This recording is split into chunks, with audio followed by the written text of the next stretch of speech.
కేటీఆర్కు రాజకీయ జ్ఞానం ఉంది అనుకున్నా కనీసం వాళ్ళ శాసనసభ్యుడు సుధీర్ రెడ్డి ఇచ్చిన ప్రకటనను చూసి అవగాహన తెచ్చుకోవాలి. నూతనంగా ప్రభుత్వం ఎన్నికైంది, వారం రోజులైంది. వారం రోజులకే 10 సంవత్సరాలు పరిపాలించారని ఇట్లా మాట్లాడుతూ ఉన్నాడు. నన్ను అడిగే ముందు మీ ప్రభుత్వం ఇచ్చిన హామీలు ఏమేమి అమలైనాయి, ఏమేమి కాలేదో చర్చకు సిద్ధమా అని అడుగుతూ ఉన్నాం. మా ప్రభుత్వం తప్పకుండా ఇచ్చిన హామీలు ఇప్పటికే అమలవుతూ ఉన్నాయి. రైతు భరోసా కూడా అకౌంట్లో పడుతూ ఉంది. మిగతా కార్యక్రమాలన్నీ కూడా కాలపరిమితిలో 100 రోజుల సమయం నిర్ణయించడం దాని ప్రకారంగా జరుగుతాయి. సుధీర్ రెడ్డి గారు చెప్పినారు 6 నెలల దాకా కనీసం మనం ఈ ప్రభుత్వం మీద విమర్శ చేయొద్దని.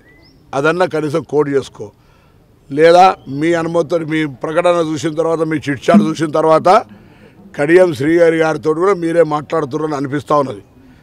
లేకపోతే ప్రభుత్వం ప్రమాణ స్వీకారం చేయకముందే కడియం శ్రీగారి గారు అంటూ ఉన్నారు ఈ ప్రభుత్వం ఉండదు, కూలిపోతుందని. ప్రజాస్వామ్యంగా ఎన్నికై 65 మంది శాసనసభ్యులతో ఉన్న ఈ ప్రభుత్వాన్ని అస్థిరపరిచే ప్రయత్నం జరుగుతున్నట్టే కదా. మీరు అధికారం లేకపోతే బతకారన్నట్టే కదా.